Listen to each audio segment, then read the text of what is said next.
시대를 분간하고 화해하기를 힘쓰라는 제목으로 말씀을 전해드리겠습니다. 54절에 또 무리에게 이르시되 너희가 구름이 서쪽에서 이는 것을 보면 곧 말하기를 소나기가 오리라 하나니 과연 그러하고. 팔레스타인의 비는 지중해 습도 높은 그 바람에서 기인하는데 서쪽 지중해 쪽에서 구름이 일어나는 것은 곧 비가 올 것에 대한 예고라는 거죠. 나이 드신 분들의 그 여러 가지 이제 삶의 지혜가 이렇게 하늘을 보고 내일은 비가 오겠구나 하면 이제 비가 오는 그러한 또 그때는 이제 일기예보가 그렇게 많이 또 매체가 그 방송 매체가 발전돼 있질 않기 때문에 잘 방송을 들을 수 없는 분들도 있고 그래서 그냥 이렇게 하늘을 보고 알 수 있는 거죠. 그런 지혜로. 그런 것처럼 여기도 그러한 그 현상이 일고 있었다는 거예요. 무리들에게 자신들의 그런 외형적인 삶에 지혜롭게 사는 것처럼 자신의 영혼의 문제도 지혜롭게 처리할 것을 예수님께서 가르치시는 거예요. 우리가 제일 그 신앙생활을 잘하고 지혜 있는 자는 외형적인 것도 중요하죠. 그러니까 그 외형적인 거라는 것은 우리는 겉사람의 생활도 중요하지만 뭐냐면 속사람이 알차야 돼요. 속사람. 그래서 우리가 거듭나는 것은 겉의 모습이 거듭나는 게 아니라 구원을 받기 전이나 받은 후에나 똑같잖아요. 겉모습만 봐가지고 누가 구원받은 사람인지 어떻게 알아요. 그렇지만은 이 속사람이 거듭나는 거라는 거죠. 속사람이.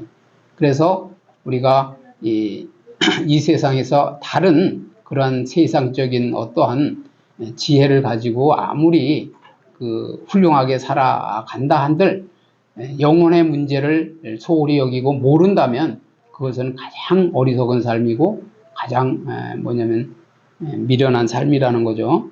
그래서 오늘도 영혼의 문제도 지혜롭게 처리할 것을 예수님께서 말씀하시는 거예요. 그러니까 천기, 그 하늘의 그러한 그 구름이나 그런 빛이나 그리고 또 어떠한 바람 부는 그러한 형체를 보고 천기는 구별한단 말이죠.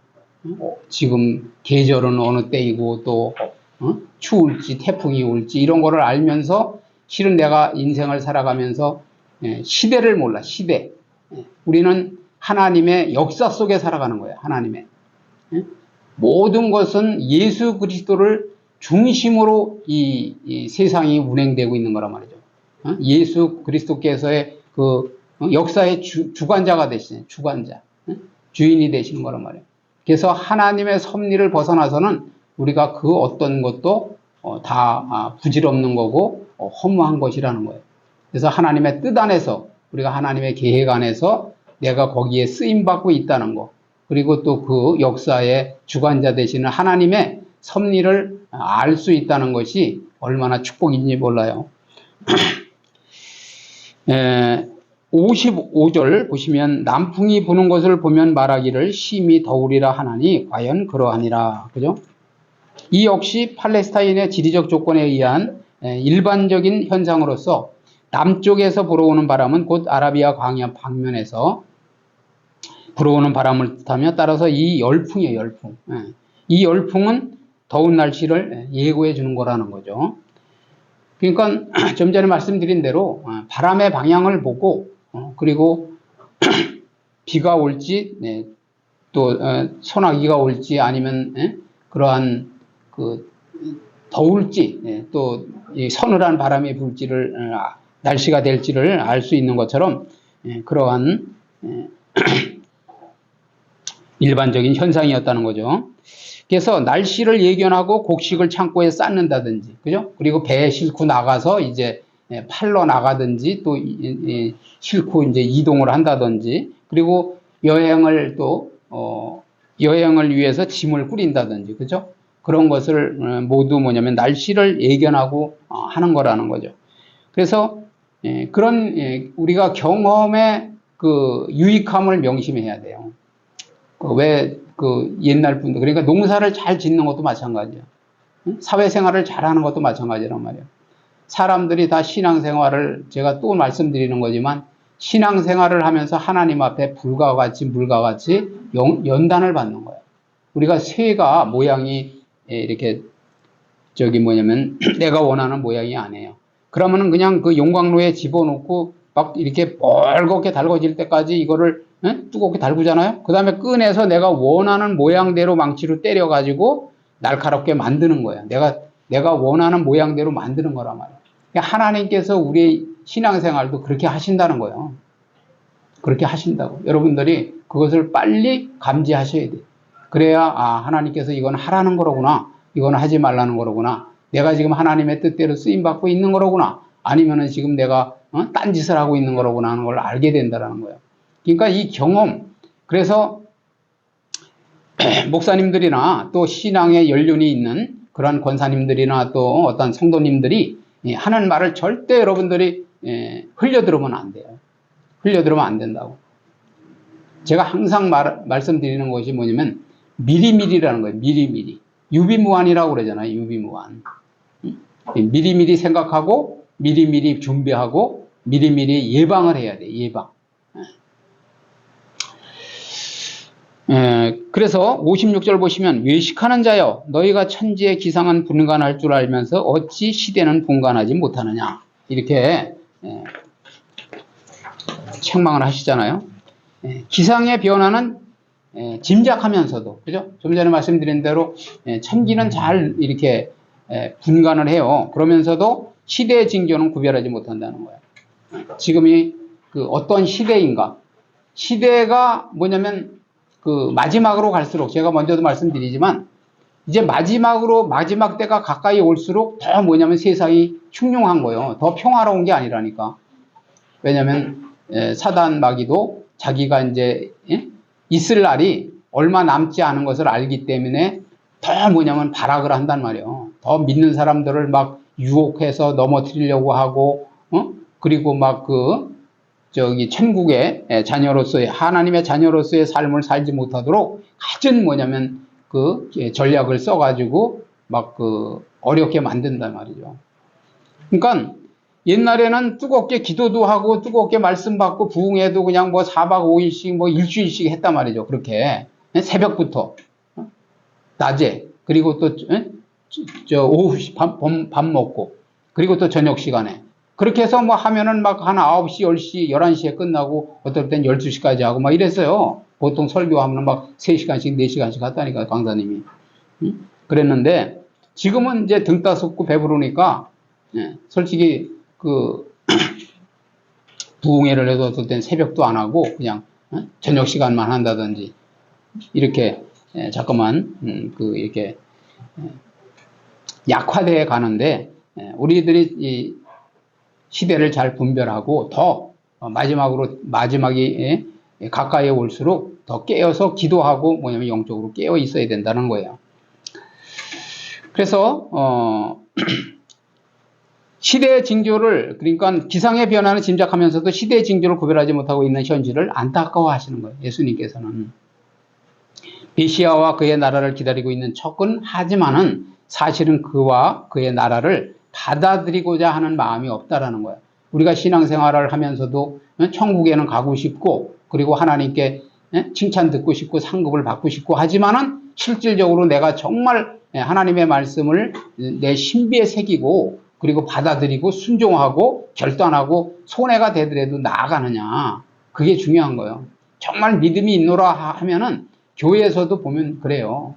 여러 가지 다 봉사를 하는 거라든가 헌금을 하는 거라든가 전도를 하는 거라든가 내가 말씀을 읽고 내가 그것을 적용해서 다른 사람들에게도 또 하나님의 자녀로서의 거듭나게 할 수 있는 그러한 열매를 맺히는가 이런 것을 보면은 내가 사실적으로 신앙생활을 잘 하고 있는지 아닌지 그냥 무늬만 기독교인인지 크리스찬인지 그것을 우리가 알 수 있다라는 거예요. 그래서 시대의 징조를 보고 미래의 일들을 예견해야 하는 자들이 자신들의 영적 타락, 영적 타락은 심각한 거예요. 여러분들은 정말 뭐냐면 이렇게 갈수록 더 뭐냐면은 그 신실해지고, 그리고 믿음이 더 커지고, 그리고 장성한 믿음이 되고 겸손해지고 온유해지고 또 뭐냐면 지혜와 지식이 충만해지길 바라요. 뭐냐면 제일 미련한 사람이 뭐냐면 정말 하나님에게 다른 사람이 받지 못하는 큰 은혜를 그냥 일순간에 받아요. 일순간에. 그러고는 막 그냥 별 체험을 다 해. 하나님의 음성을 듣고, 귀신을 보고 여러 가지를 체험하고 중요한 것은 뭐냐면은 변질이 된다는 거예요. 변질. 타락을 하는 거예요. 타락. 그래서 자기가 자칭 뭐냐면 그 삼위일체가 되는 거예요. 내가 성령님이라니까 내가. 자기가 성령님이 돼요. 그래가지고 자기가 교주가 돼가지고 이제 내가 구원을 준다. 이게 교주야, 이게. 그런 사람들이 한둘이 아니에요. 그래서 영적 타락과 배도의 길을 걷는 거예요. 또 배도는 결국은 뭐냐면 많은 막 50만 명, 100만 명씩 모아놓고 그렇게 그 전도 집회를 하고 막 그 생명 집회를 하고도 결국엔 나중에 가서는 하나님이 싫어하는 것을 한다는 거예요. 하나님이 싫어하는 것이 뭐예요? 결국은 우상 숭배하는 거고 두 주인을 섬기지 말라고 하는 거란 말이에요. 그런데 결국은 이제 그 돈을 많이 막 헌금을 많이 받아내야 되고 그래야 되니까 결국은 돈 때문에 하나님이 하지 말라는 나 외에 다른 신을 섬기지 말라 하는 그 명령을 어긴다는 거예요. 뭐 아니 하나님도 믿고 다른 그런 뭐냐면 그 종교도 믿는 사람이 있어요. 괜찮다.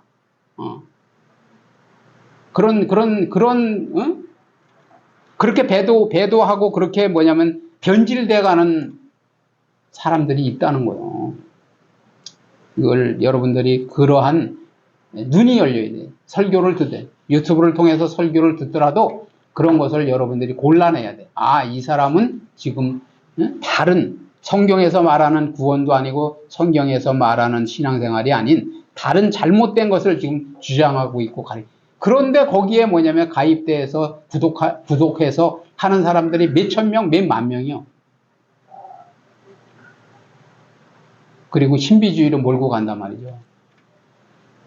그런 것을 우리가 그러면서 여기도 보면은 시대의 징조를 보고 미래의 일들을 예견해야 하는 자들이 자신들의 영적 타락과 배도로 곧 닥쳐올 멸망을 깨닫지 못한 채 종교적 형식주의에 있음을 지적하시는 거죠. 우리가 정말 하나님의 임재를 알고 그리고 뭐냐면 그 올바로 신앙생활을 한다면은 형식주의를 할 수 없어요. 그리고 절대 뭐냐면 하나님 외에 다른 신을 섬기지 말라는 그 십계명을 우리가 범할 수가 없어요.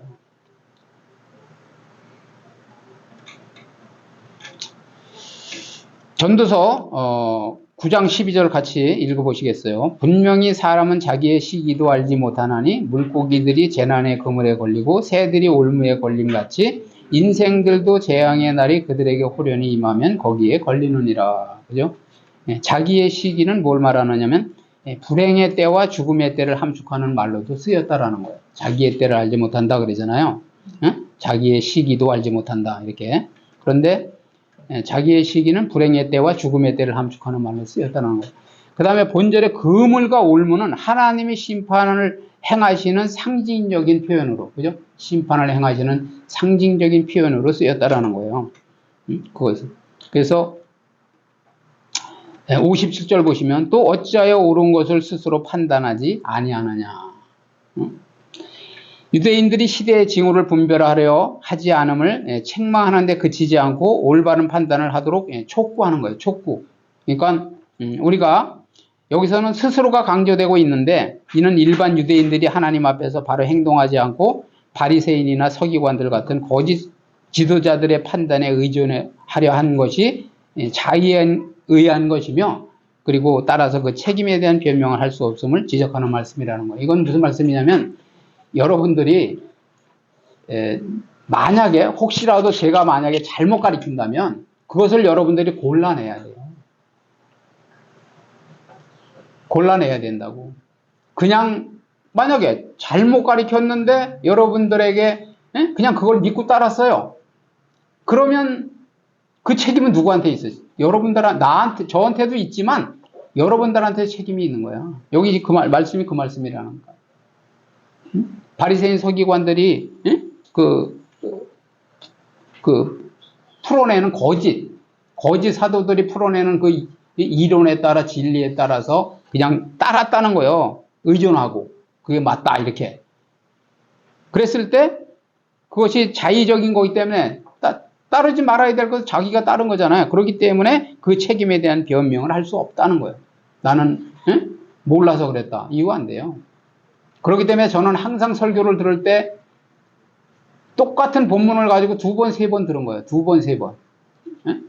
옛날에 제가 그랬다고요. 그러니까 여러분들이 그 말씀을 주의 깊게 읽고 그리고 살펴봐야 돼요. 똑같은 말씀 정말 그러한가, 이게 진리의 말씀인가 다시 여러분들이 깊이 묵상하고 그리고 짝을 맞춰봐야 된단 말이에요. 성경에는 구약과 신약에 서로 이렇게 짝이 이루어져 있어요. 짝이 어디 한 군데 한 번만 딱 나오는 말씀도 있지만 그것이 결국은 다시 또 구약에 있는 말씀이 신약에 가서 풀어주신다니까, 그것을 해석해 주신단 말이에요. 그래서 이는 일반 유대인들이 하나님 앞에서 바로 행동하지 않고 바리새인이나 서기관들 같은 거짓 지도자들의 판단에 의존하려 한 것이 문제라고 말씀드렸는데, 하나님께서 성경을 통하여 말씀하시는 진리를 바르게 알아야 돼요. 바르게. 성경에서 과연 말하는 진리는 어떤 것인가 하는 걸 여러분들이 성경을 통해서 알아야 돼요. 그래서 우리는 지금 한 구절 한 구절을 다 더듬어서 가는 거예요. 왜냐면 여기저기 골라가지고 그냥 필요한 것만 하면은 나중에 가서 우리가 음식도 마찬가지잖아요. 그렇게 되면은 음식을 편식한다 그러잖아요. 편식. 그러면 살아있는 동안에 예배를 몇 번 드리게 될지 모르지만은 이 성경을 올바로 알 수가 없어요. 그렇기 때문에 분별하는 믿음이 제일 중요한 거예요. 제일 큰 축복이 뭐냐면 영분별이에요. 영분별. 이것이 제가 말씀드리지만 하나님의 말씀인가 아니면 비진리인가, 그 다음에 성령의 역사인지 하나님의 역사인지 성령의 역사인지, 아니면은 이게 마귀의 역사, 사탄의 역사고 그 귀신의 역사인지를 분명히 여러분들이 분별할 수 있어야 돼요. 그래서 여기 또 보면은 특히 판단치 못하느냐가 아니라 판단치 아니하느냐 이렇게 말씀하시잖아요. 그래서 그들의 자의적인 불성실함을 분명하게 드러내주는 말씀이라는 거예요.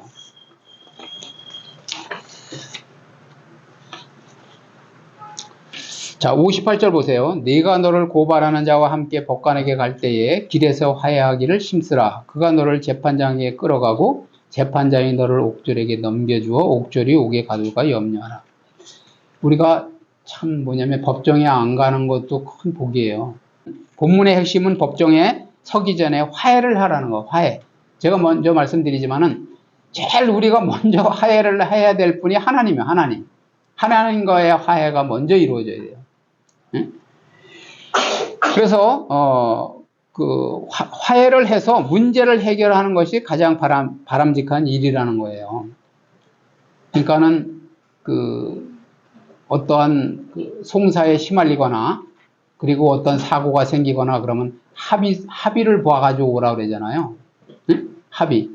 합의가 중요한 거예요. 그래서 여기 화해하기를에 해당하는 아팔라소는 벗어나다, 그죠? 벗어나야 돼, 여러분들이.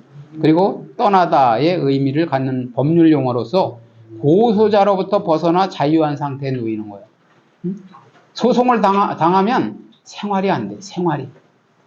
집중이 안 된다니까요. 생활에 집중이 안 된단 말이에요. 온통 거기에 정신을 다 뺏겨가지고 지혜가 나오지를 않아. 생활이 안 돼, 마비가 돼. 뭐 할 만하면 전화 와서 와라 가라 하면.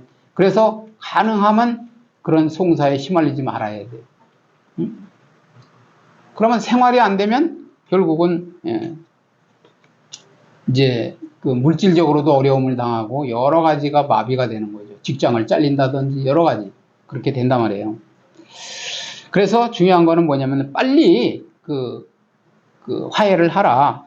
그런 말씀이에요. 그래서 이 말이 지시하는 최종적 의미는 하나님과의 화해를 촉구하는 것이고, 채무자가 법정에 서기 전에 어떻게 해서든지 채권자와 화해하라는 거예요. 화해. 예?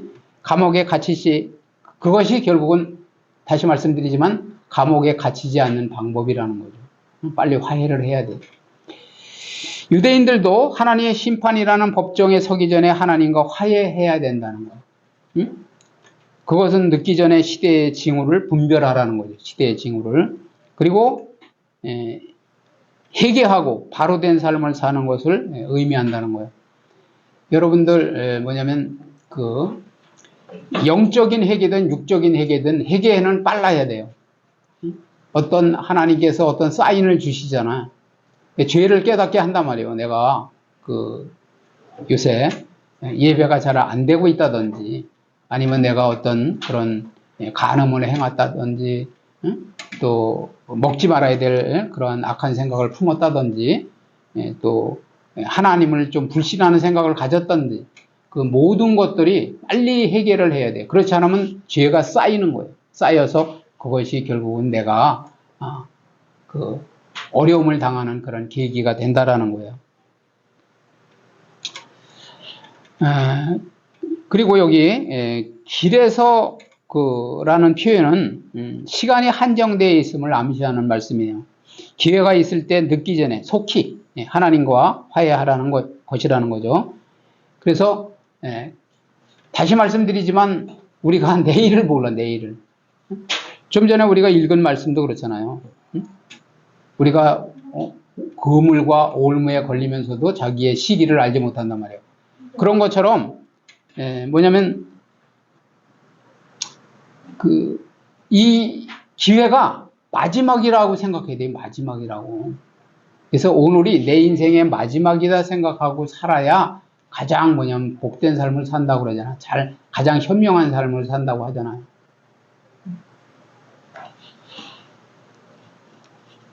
그래서 가장 귀한 것이 뭐냐면 지금이야. 지금이라니까. 지금 잘 살아야 돼. 지금. 그리고 회개를 해도 지금이 마지막 기회다. 사람이 죽는다고 예고하고 죽는 사람이 어디냐고요. 갑작은 사고로 죽을 수도 있고 그러잖아요. 그럼 어떻게 해? 회개를 못 하는데. 그러면 어떻게 되는 거예요? 결국은 믿지 않고 그것도 잘못된 그런 삶을 살았었다면 회개할 기회가 없는 거죠. 자, 59절 보세요. 내게 이르노니 한 푼이라도 남김이 없이 갚지 아니하고서는 결코 거기서 나오지 못하리라 하시니라. 그죠? 호리는 유대의 가장 작은 화폐 단위예요. 그런데 마태 평행 그 본문에는 두 호리에 해당하는 뭐냐면 고드란트라고 그래요. 고드란트. 고드란테스로 기록되어 있다라는 거예요. 이렇게 하찮은 액수를 할지라도 갚지 않고는 감옥에서 나올 수 없음과 마찬가지로 일단 주어진 기회를 상실하여 하나님과 화해하지 못하여 심판받게 되면 그 결과를 되돌리기가 불가하다는 거죠. 좀 전에 제가 말씀드린 대로 뭐냐면 기회가 마지막 기회일 수 있다는 거예요. 마지막 기회. 되돌릴 수 없는 그런 상황이 올 수도 있다는 거예요. 그래서 현명한 사람은 뭐냐면 자기들의 분쟁을 끝까지 몰고 가지 않아요. 어떻게든지 화해를 시도해서 빨리 합의를 보고, 그리고 뭐냐면 법정에 가서 그냥 미련한 사람은 그냥 이판사판이야. 너가 이기든 내가 이기든 한다. 끝까지. 그 미련한 거라고요. 그래서 별 이익이 없어요. 그렇기 때문에 현명한 자는 그 분쟁을 끝까지 몰고 가지를 않아요. 그리고 빨리 종결시키는 거죠. 그래서 그 어떠한 싸움이 나잖아. 그러면 빨리 둘이 화해하라 그러잖아. 화해. 그 화해가 안 될 때 이제 아무리 중간에서 화해를 붙이려고 해도 안 될 때 나는 뭐 안 본다. 그냥 아주 고개를 외면하고 막 그럴 때는 이제 재판까지 가는 거예요. 그래가지고 둘 다 망하는 거죠. 그러면 옛날에도 그런 말이 있잖아요. 재판을 자주 하면 그냥 집안이 망하는 거예요. 모든 그냥 에너지가 거기에다 소비가 되니까 생산적이지 않고 결국은 파괴적으로 그렇게 되는 거란 말이에요. 그래서 가장 적절한 시기에 화해를 시도하는 사람이 현명한 사람이라는 거죠. 이사야 27장 4절 5절 읽어보시겠습니다. 나는 포도원에 대하여 노함이 없나니 찔레와 가시가 나를 대적하여 싸운다 하자 내가 그것을 밟고 모아 불사르리라. 무서운 말씀이죠. 그리하지 아니하면 내 힘을 의지하고 나와 하친하면 나와 하친할 것이니라. 이렇게 말씀하잖아요. 우리가 하나님과 화해하기 전까지는 참된 평화를 맛볼 수가 없어요. 여러분들이 신앙생활 하면서 샬롬 뭐냐면은 그 평강, 마음의 평안이 밀려오고 찬양이 입에서 이렇게 그 자연스럽게 막 찬양이 나오는 것은 뭐냐면 하나님과의 관계가 바로 돼야 돼. 바로. 그러면은 막 흥얼흥얼 찬양이 나와요. 그런데 막 마음이 지옥이고 그전에 삶이 계속 꼬여 들어가면 뭐냐면 싸움이나 분쟁이나 그리고 화가 차게 이렇게 돼 있어요. 그렇기 때문에 우리가 서로 뭐냐면 노력을 해야 돼.